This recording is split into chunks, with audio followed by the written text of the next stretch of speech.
हाय दोस्तों, नमस्कार। आप सभी का यूट्यूब चैनल एजुकेशन गुरुजी पर बहुत बहुत स्वागत है। दोस्तों, अगर अभी तक आपने इस चैनल को सब्सक्राइब नहीं किया है तो प्लीज़ जल्द से जल्द सब्सक्राइब करें और बेल का आइकन ज़रूर दबाएं ताकि आपको वीडियो का जो नोटिफिकेशन है वो मिल सके। दोस्तों, आज हम लेवल प्रथम रीट 2018 के पर्यावरण अध्ययन का जो पेपर है उसके जो 30 महत्वपूर्ण प्रश्न हैं उनको व्याख्या सहित हल करेंगे। तो चलिए शुरू करते हैं।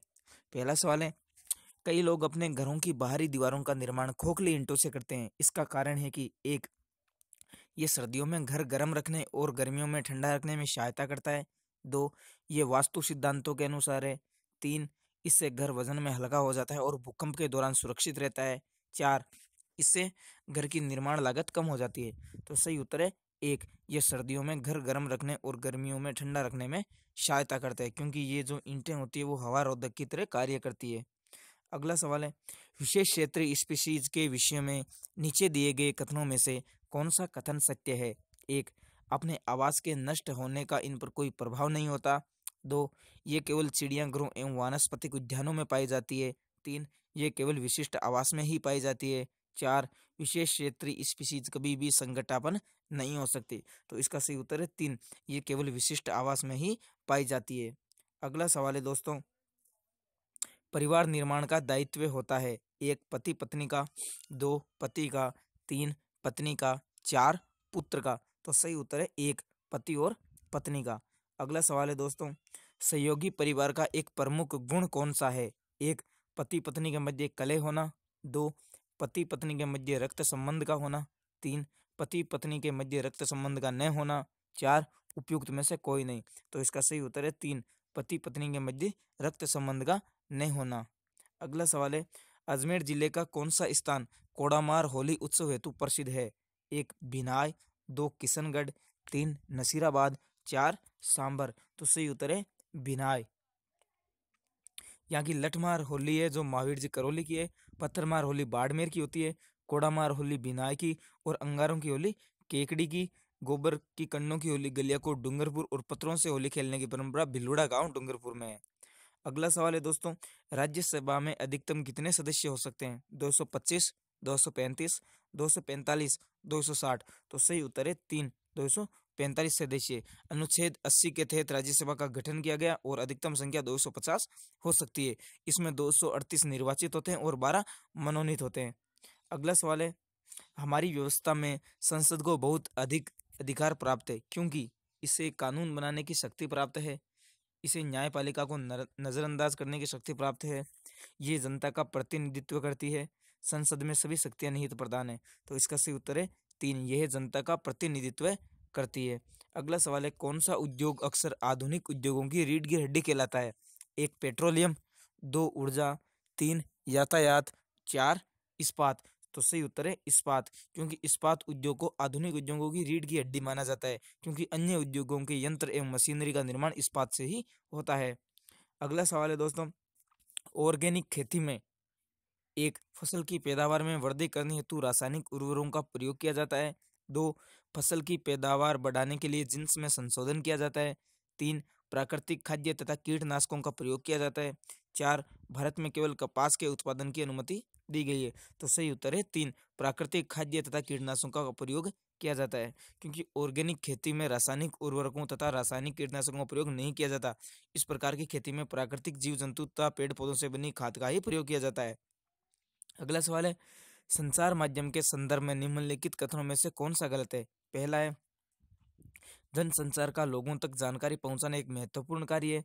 दो, संचार माध्यम की कार्य प्रणाली में नियमित सरकारी हस्तक्षेप रहता है। तीन, विज्ञापनों द्वारा धन कमाया जाता है। चार, जन संचार द्वारा उपयोग में लाई जाने वाली तकनीकें बदलती रहती है। तो इसका सही उत्तर है दोस्तों दो, संचार माध्यम की कार्य प्रणाली में नियमित सरकारी हस्तक्षेप रहता है। दोस्तों, एक बात बता दूं, ये जो पेपर है वो परगण्य प्रकाशन के पास इसके कॉपीराइट अधिकार हैं। हम केवल आपकी तैयारी के लिए इसे उपलब्ध करवा रहे हैं, इस पर हमारा स्वामित्व नहीं है। अगला सवाल है दोस्तों, समाचार चैनल पर विज्ञापन का मूल्य निर्भर होता है। एक, बड़े व्यापारिक घरानों पर। दो, कंपनी क्षेत्र पर। तीन, चैनल की लोकप्रियता पर। चार, दर्शकों की मांग पर। तो सही उत्तर है तीन, चैनल की लोकप्रियता पर, क्योंकि चैनल की लोकप्रियता जितनी अधिक होगी उसके विज्ञापन का मूल्य भी उतना ही ज्यादा होगा। अगला सवाल है, निम्नलिखित में से कौन सा एक संरक्षित क्षेत्र नहीं है? एक अभ्यारण्य, दो वर्षावन, तीन राष्ट्रीय उद्यान, चार जीव मंडल संचय। तो सही उत्तर है वर्षावन, क्योंकि वर्षावन संरक्षित क्षेत्र नहीं होते हैं जब तक उन्हें संरक्षित श्रेणी वर्ग के अंतर्गत नहीं लाया जाता। अगला सवाल है दोस्तों, निम्नलिखित पोषक तत्वों के युग्मों और उनके स्रोतों का अध्ययन करें। एक आयरन, आंवला और हरी हरी पत्तेदार सब्जियां, दो विटामिन सी, केला और मछली के यकृत का तेल, तीन कैल्शियम, मांस और खमीर, चार क्लोरीन, नमक और समुद्री भोजन। तो गलत युग्म को आपको पहचानना है, तो गलत युग्म है दो और तीन, क्योंकि विटामिन जो सी है वो नींबू, संतरा आदि फलों, टमाटर जैसे आदि तत्वों से प्राप्त होता है, जबकि कैल्शियम दूध, हरी सब्जियां, चना, मछली आदि से प्राप्त होता है। अगला सवाल है दोस्तों, सभी लुप्त प्राय जंतु और पादप प्रजातियों का रिकॉर्ड रखा जाता है। ब्लू डेटा बुक में, रेड डेटा बुक में, रेड रिकॉर्ड बुक में, ब्लू रिकॉर्ड बुक में। उसी उत्तर है रेड डेटा बुक में। अगला सवाल है, निम्नलिखित में से कौन सा कथन सही नहीं है? एक, वन अपरदन से मिट्टी की रक्षा करते हैं। दो, वन में पौधे और जानवर एक दूसरे पर निर्भर नहीं रहते। तीन, वन जलवायु और जल चक्र को प्रभावित करते हैं। चार, मिट्टी वनों के बढ़ने और नवीनीकरण में सहायता करती है। तो सही उत्तर है दो, वन में पौधे और जानवर एक दूसरे पर निर्भर नहीं करते, क्योंकि ये कथन दो सही है। अगला सवाल है 136, वायुमंडल की निम्नलिखित परतों में से कौन सी परत हवाई जहाज उड़ाने के लिए सबसे आदर्श है? मध्यमंडल, तापमंडल, क्षोभ मंडल, समताप मंडल। तो सही उत्तर है समताप मंडल, क्योंकि समताप मंडल में समान ताप होने के कारण मौसम समान रहता है तथा किसी भी प्रकार की प्राकृतिक घटनाएं नहीं होती है। अगला सवाल है दोस्तों, ध्वनि की गति के संदर्भ में निम्नलिखित माध्यमों को आरोही क्रम में व्यवस्थित करें। एक, गैस, ठोस, तरल। दो, गैस, तरल, ठोस। तीन, ठोस, गैस, तरल। चार, ठोस, तरल, गैस। तो इसका सही उत्तर होगा गैस, तरल, ठोस, क्योंकि किसी माध्यम से होकर गुजरने की ध्वनि की क्षमता माध्यम के सापेक्षिक घनत्व पर निर्भर करती है, यानी घनत्व वो जो तरल से गैस में कम सघन होती है, इस कारण जो सही उत्तर होगा गैस, तरल, ठोस होगा। अगला सवाल है, लोक देवता मल्लीनाथ जी का मंदिर कहाँ पर है? एक, तिलवाड़ा बाड़मेर। दो, नगला जहाज भरतपुर। तीन, सांथू गांव जालोर। चार, पांचोटा गांव जालोर। तो सही उत्तर है इसका, सही उत्तर एक, तिलवाड़ा बाड़मेर। यहाँ चैत्र मास में मेला भी लगता है और जोधपुर से पश्चिम का परगना इन्हीं के नाम पर मलानी कहलाता है। अगला सवाल है, प्रकाश में 7 रंग होते हैं, रंगों को अलग करने का क्या तरीका है? एक, एक प्रिज्म से रंगों को अलग किया जा सकता है। दो, फिल्टर से रंगों को अलग किया जा सकता है। तीन, पौधों से रंगों को अलग किया जा सकता है। चार, रंगों को अलग नहीं किया जा सकता। तो सही उत्तर है एक, प्रिज्म से रंगों को अलग किया जा सकता है, क्योंकि श्वेत प्रकाश 7 रंगों के मिलने से बनता है और प्रिज्म से होकर गुजरने पर अलग अलग तरंग दे देने के कारण ये सातों रंगों के प्रकाश अलग अलग होकर वर्णपट बनाते हैं। अगला सवाल है, राजस्थान में बायोमास ऊर्जा की बहुत अधिक संभावना है, क्योंकि रेगिस्तानी क्षेत्र उपलब्ध है, सूर्य की गर्मी उपलब्ध है, पशु उपलब्ध है, सरसों की भूसी उपलब्ध है। तो सही उत्तर है तीन, पशु उपलब्ध है, क्योंकि राजस्थान में उत्तर प्रदेश के बाद सर्वाधिक पशु पाया जाता है, जिसके कारण यहाँ बायोमास ऊर्जा की बहुत अधिक संभावना है। अगला सवाल है, प्राथमिक स्तर पर ईवीएस की पढ़ाई का एक प्रमुख उद्देश्य है। एक, विषय की मूल संकल्पनाओं की गहन समझ विकसित करना। दो, अगले स्तर के अध्ययन के लिए विद्यार्थियों को तैयार रखना। तीन, गणित की पढ़ाई को शिक्षार्थी के विद्यालय से बाहर के जीवन से संबंधित करने में सहायता करना। चार, स्वतंत्र रूप से हस्तसिद्धि क्रियाकलापों को करने का कौशल अर्जित करना। तो सही उत्तर है तीन, कक्षा की पढ़ाई को शिक्षार्थी के विद्यालय से बाहर के जीवन से संबंधित करने में सहायता करना। अगला सवाल है दोस्तों, ईवीएस की पढ़ाई में कक्षा में प्रश्नोत्तर तकनीक का सबसे अच्छा उपयोग किसके लिए किया जा सकता है? पहला, विद्यार्थियों का ध्यान आकर्षित करने के लिए। शिक्षार्थियों में सीखने की जिज्ञासा उत्पन्न करने के लिए। प्रायोगिक कौशल को बढ़ावा देने के लिए। कक्षा में अनुशासन बनाए रखने के लिए। तो सही उत्तर है दो, शिक्षार्थियों में सीखने की जिज्ञासा उत्पन्न करने के लिए। अगला सवाल है दोस्तों, कक्षा 5 की ईवीएस पाठ्य पुस्तक के किसी पाठ में सोचिए और चर्चा कीजिए कि भाग में दिया गया कथन लिखा है कि यदि आपके गांव अथवा शहर में एक सप्ताह तक पेट्रोल अथवा डीजल न हो तो क्या होगा? इस कथन का मुख्य उद्देश्य एक, छात्रों को तेल के न्याय संगत उपयोग के बारे में संवेदनशील बनाना। दो, छात्रों को पेट्रोल और डीजल के स्रोतों के बारे में मूल्यांकन।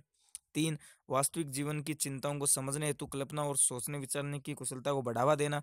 चार, पेट्रोल और डीजल की कमी के बारे में जागृति उत्पन्न करना। तो सही उत्तर है तीन, वास्तविक जीवन की चिंताओं को समझने हेतु कल्पना और सोचने विचारने की क्षमता को बढ़ावा देना। अगला सवाल है दोस्तों, प्राथमिक स्तर पर वृक्षों के संरक्षण की संकल्पना के बारे में विद्यार्थियों को संवेदनशील बनाने के लिए नीचे दिया गया कौन सा क्रियाकलाप उपयुक्त नहीं है? एक, वृक्षों पर नारा लेखन प्रतियोगिता आयोजित करना। दो, प्रत्येक छात्र को एक वृक्ष को अपनाकर उसकी देखरेख के लिए प्रोत्साहित करना। तीन, बच्चों को लकड़ी के लट्ठों का भंडार दिखाना। चार, वृक्षों पर पोस्टर बनाने की प्रतियोगिता आयोजित करना। तो सही उत्तर है तीन, बच्चों को लकड़ी के लट्ठों का भंडार दिखाना। अगला सवाल है दोस्तों, ईवीएस की कक्षा में जल का पाठ पढ़ाते समय अंजलि ने अपनी कक्षा में जल के विभिन्न स्रोतों और जल को संरक्षित करने के लिए व्यक्तिगत क्रियाओं पर रोल प्ले आयोजित किया।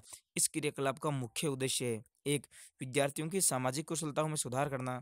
अधिगम की प्रक्रिया में एक रास्ता को तोड़ना। अधिगम प्रक्रिया में विद्यार्थियों का सक्रिय भाग लेना सुनिश्चित करना। और चार, जल के स्रोतों के विषय में विद्यार्थियों के ज्ञान में वृद्धि करना। तो सही उत्तर है तीन, अधिगम की प्रक्रिया में विद्यार्थियों का सक्रिय भाग लेना सुनिश्चित करना। अगला सवाल है दोस्तों, ईवीएस कक्षा में सामाजिक असमानताओं पर अधिक बल देने के लिए निम्नलिखित में से कौन सा अधिक प्रभावी अधिगम अनुभव होगा?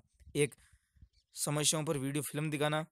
दो, संबंधित समस्याओं पर विशिष्ट भाषण आयोजित करना। तीन, संबंधित समस्याओं पर क्विज प्रतियोगिता संचालन करना। चार, विद्यार्थियों से समूह परियोजना का भार अपने ऊपर लेने के लिए कहना। तो सही उत्तर है चार। अगला सवाल है दोस्तों, कक्षा 5 के शिक्षार्थियों को यदि ये समाप्त हो जाए पाठ पढ़ाने के बाद शिला प्रकरण के बारे में शिक्षार्थियों की समझ के स्तर के बारे में जानने के लिए एक परीक्षण प्रशासित करती है, उसे ये जानकर आश्चर्य होता है कि एक बड़ी संख्या में शिक्षार्थी संबंधित अवधारणा को नहीं समझ पाए।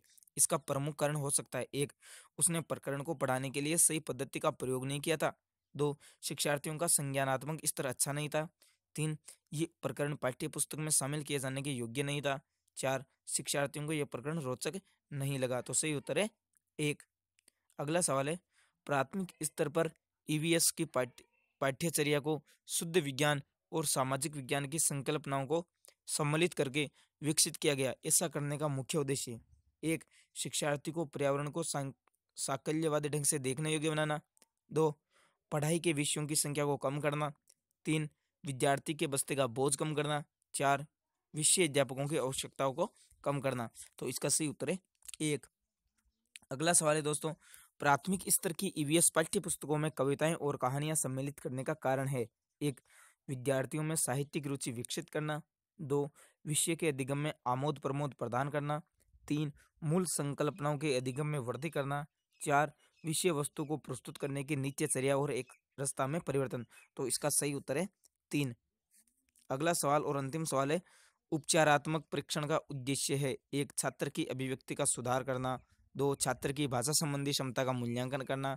तीन, छात्र की कमजोरियों का पता लगाना।